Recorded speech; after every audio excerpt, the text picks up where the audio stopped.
ইন্দ্রাণী দত্ত, ইন্দ্রাণী হালদার, আর বর্তমানে দুষ্টু মিষ্টি নায়িকা সব কোয়েল, রাইমা, রচনা, লকেট, স্বস্তিকা, এদের শাড়ির আঁচল ধরে একটু টানাটানি করি ভাই।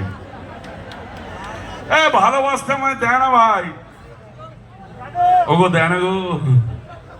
যখনই হিরোইন, কেন তো তুইও জানিস, তুইও তো জুতোর বাড়ি খাস আরামজাদা, তোকেও কি ভালোবাসতে দেয়? পাড়ার মেয়েদের যখন গিয়ে বলিস ওকে চলো না একটু বেরিয়ে আসি, সিনেমা দেখি, ফুচকা খাই, জুতো খুলে কানের নিচে পাট্টাস করে খাস একটা আরামজাদা। আবার কথা বলছিস কেন? কোনদিন আজ পর্যন্ত কোনো মেয়েকে জড়িয়ে ধরেছিস? আরামজাদা কথা বলছিস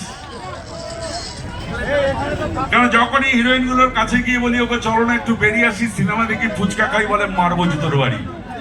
এই জন্য তো জোর করে টেনে নিয়ে যাই ঘরের ভেতরে। হ্যাঁ, তবে ভাই আমার একটা দুঃখ আছে, আমার একটা দুঃখ আছে, আমার একটা কষ্ট আছে, আমার একটা যন্ত্রণা আছে, আমার একটা প্রশ্ন আছে।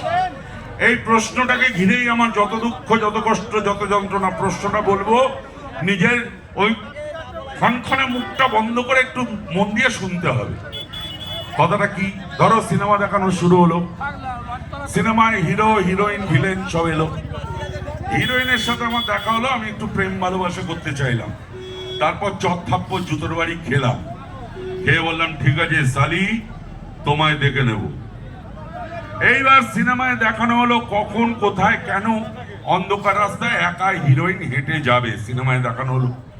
খবরটা আমার কাছে পৌঁছলো, কি করে পৌঁছলো সেটাও সিনেমায় দেখানো হলো।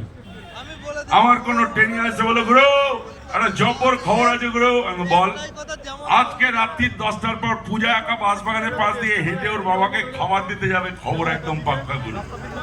খবরটা আমার কাছে পৌঁছলো। এবার আমি অন্ধকার রাস্তায় হিরোইনের জন্য অপেক্ষা করছি, হিরোইন একা হেঁটে আসছে, আমি সামনে গিয়ে দাঁড়ালাম। কি গো কেমন আছো সুন্দরী, এইবার কোথায় যাবে মাইরি? তো হিরোইন লাগালো ছুট, তাড়া করলাম, অনেক দূর গিয়ে মুখ টিপে ধরে একটা মারুতি ভ্যানের মধ্যে পুরে অনেক দূর নিয়ে চলে গেলাম। কোথায় গেলাম?